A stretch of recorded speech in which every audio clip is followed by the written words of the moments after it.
चलते चलते एक प्रसंग लेता हूं बहुत छोटा सा। हमारे बहुत माताएं हैं, शास्त्र कहता है हमारे कई माताएं हैं।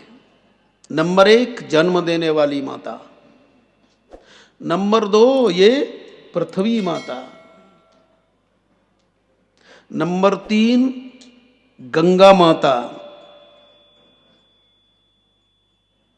नंबर 4 गौ माता और नंबर 5 गीता माता। जन्म देने वाली माता, दूसरे धरती माता, तीसरे गौ माता, चौथी गंगा माता और पांचवी गीता माता। अब इनमें श्रेष्ठतम माता कौन सी है? ये जब प्रसंग चला है, अब आपको तो कुछ करना नहीं पड़ता, मुझे तो इधर उधर से समेट करके लाना पड़ता है। और जैसे पिता इधर उधर से कमाई करता है, और किसके लिए होती है? और तो गुरु जो कमाई करे। तो ऐसे ही एक विचित्र प्रसंग है। ये 5 माताएं हैं, लेकिन जब ये चर्चा चली कि इन 5 माताओं में से श्रेष्ठतम माता कौन सी है, एक जन्म देने वाली माता है। जन्म देने वाली माता की भरसक सेवा शुश्रूषा करनी चाहिए, क्योंकि जो माता पिता की सेवा नहीं करता, तो सुखदेव जी कहते हैं कि ऐसे कृतज्ञ पुत्र यदि कहीं मर जाते हैं तो उनके मांस को चील भी नहीं खाती। यदि कहीं एकांत में ऐसा मर जाए जिसने माता पिता की सेवा नहीं की है, और कहीं ऐसी जगह मर जाए, तो उसे ये हिंसक जंतु भी नहीं खाते। तो एक मां जन्म देने वाली है, टट्टी पेशाब आदि सब। लेकिन एक जन्म देने वाली माता से उसके भक्त पुत्र ने पूछा, मां मैंने थोड़ा अध्ययन किया और मुझे मालूम पड़ा कि एक मां जन्म देने वाली तुम हो, और मैं कथा सुन करके आया कि एक मां गीता है। तो मां तुम ये बताओ कि तुम्हें कौन सी अच्छी लग रही है? नहीं, तुमने जन्म दिया, एक तुम हो और एक गीता माता है। तो मुस्कुरा करके जन्म देने वाली मां कहती है, बेटा मैं तेरी माता हूं, बहुत बड़ी माता हूं मैं, बहुत, तो तेरे को मेरी सेवा करनी चाहिए। लेकिन मैं तुझे बताती हूं, यदि तू पूछता है तो सुन, मैं तुझे जन्म देने वाली माता हूं, लेकिन गीता का आश्रय लेगा तो तेरा जन्म और मरण सदा के लिए मर जाएगा। वो तो जन्म छुटाने वाली, मरण छुटाने वाली माता है, वो मोक्ष देने वाली माता है। मैं तुझसे प्यार करूंगी तो तू मोह में फंस सकता है, लेकिन गीता माता की कृपा से तू। इसलिए, और ये मां कौन सी है जिसका मैं नाम ले रहा हूं? मदालसा, जिनका वर्णन आता है मदालसा। मदालसा अपने पुत्र से कहती है, बेटा शुद्धो से बुद्धो से निरंजनो सी संसार माया परिवर्जितो सी। समय पर हमें करना है मां की। ऐसा नहीं कि गीता माता बड़ी है तो वो माता छोड़ दी, फिर वो गीता माता कहेगी कि पहले धर्म का पालन कर। धर्म ते बिरत योग ते ज्ञान, ज्ञान मोक्ष प्रद। तो ऐसा नहीं है कि हमारी जानकारी है और आई जानते नहीं, बोले कुलपति हमारे पिताजी हैं, चलो एमए में एडमिशन ले लें। ऐसा कैसे हो जाएगा? इसलिए चलना तो वहीं से पड़ेगा। बहुत से क्या कहते हैं, 2 बात जान गए, बोले अब हमें कुछ नहीं करना है, ये जगत मिथ्या है। अरे जगत मिथ्या मूर्ख तो रोटी मत खा। इसलिए भक्त सकामी हूं जो होए, क्रम क्रम करके सुधरे सो। तो जन्म देने वाली मां कहती है, मैं जन्म देती हूं, तेरे को इस योग्य बनाती हूं, लेकिन अंत में मैं तुझे उपदेश देती हूं कि भज गोविंदम, भज गोविंदम। तो वो गीता मां है। तो जन्म देने वाली मां, और दूसरी है धरती मां। ये धरती मां है, हम सबका वजन ढोती हैं। और जब धरती मां से पूछा, मां तुम बताओ, तुम बड़ी हो कि गीता माता बड़ी है? तो धरती मां कहती है कि मैं हूं, सब मेरे ऊपर रहते हैं, मैं सबका वजन ढोती हूं, लेकिन वजन हल्का नहीं कर पाती। सबके वजन को मैं ढोती लेती हूं, लेकिन किसी का वजन हल्का नहीं कर पाती। तो पुत्र ने पूछा, ये वजन क्या है? बोले, पाप के बराबर और कोई वजन नहीं है।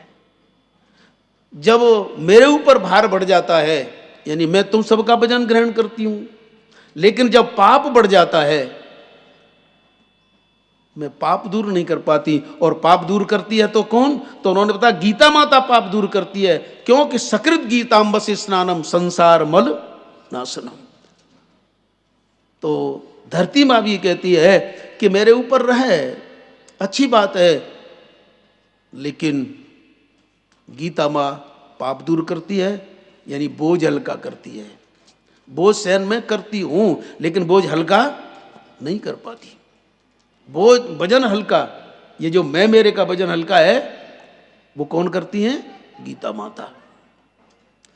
अब गंगा मैया से पूछा कि आप, बोले वैसे बात तो ठीक है, गंगा जल लव कणिका पीता। यदि कोई गंगा गंगा मेरा नाम लेता है, यदि गंगा गंगा मेरा नाम लेता है, और यहीं से नहीं, मेरे निकट ही नहीं, योजना नाम सतैरपि, 100 योजन से यदि कोई गंगा गंगा मेरा नाम लेता है, तो वह निष्पाप हो जाता है।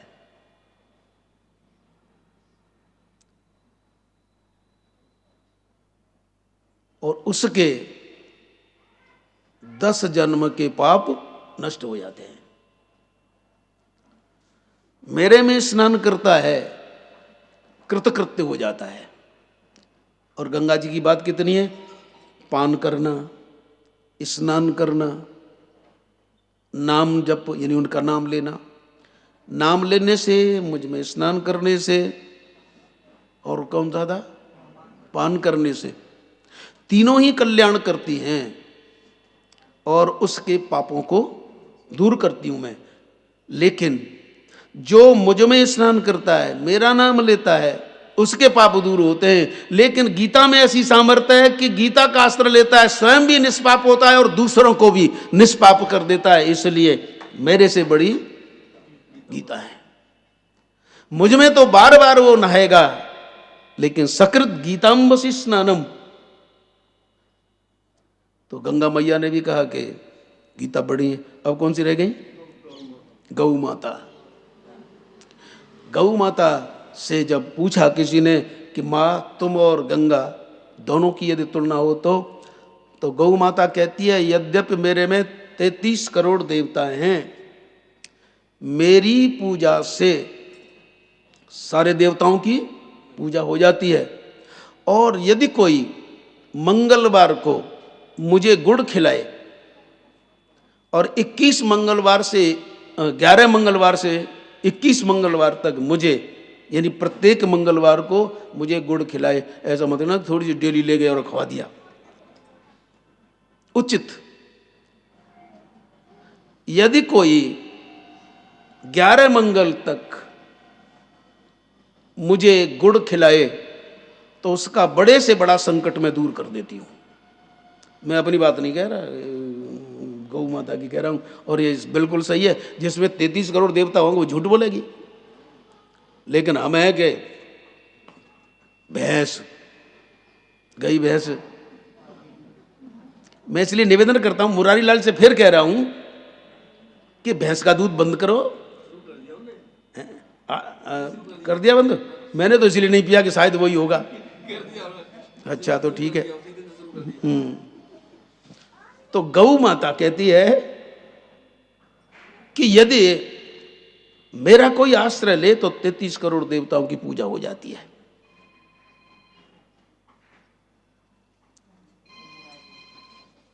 उसके बड़े से बड़े संकट टल जाते हैं। लेकिन गीता का आश्रय यदि कोई लेता है तो उसे संकटों का ध्यान ही नहीं रहता। गीता का यदि कोई आश्रय लेता है तो उसके लिए विपत्ति भी संपत्ति हो जाती है। सुख दुख है, वो सुख और दुख में समान हो जाता है, हानि लाभ में समान हो जाता है। इसलिए गीता श्रेष्ठ है। और गीता जी से जब पूछा कि माँ सब तुम्हारी प्रशंसा कर रहे हैं तो तुम श्रेष्ठ हो, तो गीता माता कहती मुझे तो यही पता नहीं कौन छोटा है और कौन बड़ा। क्यों? क्योंकि गीता जी की दृष्टि में सब, मेरी दृष्टि में तो केवल एक परमात्मा है। तो बोले जो परमात्मा का आश्रय लेकर के किन्हीं माता जिन्हीं माता का आश्रय लेता है तो वो कृतकृत्य हो जाता है। अब गीता अपने आप थोड़ी बताएंगे अपनी बात। तो कहने का तात्पर्य यह है, गीता एकदम सरल है, बोधगम्य है, लेकिन हम पात्र तब बनेंगे जब भगवान के साथ कोई संबंध जोड़ लेंगे। अर्जुन की समझ में गीता क्यों आई? क्योंकि अर्जुन ने भगवान को सखा बनाया और सखा के बाद फिर कार्पण्य दोषो पैतस्वाव पृच्छामि त्वाम धर्म सम्मूढ़ चेता यच्छ्रेयस्यान निश्चितम ब्रूहि तन्मे शिष्यस्ते हम साधिमाम त्वाम प्रपन्नम।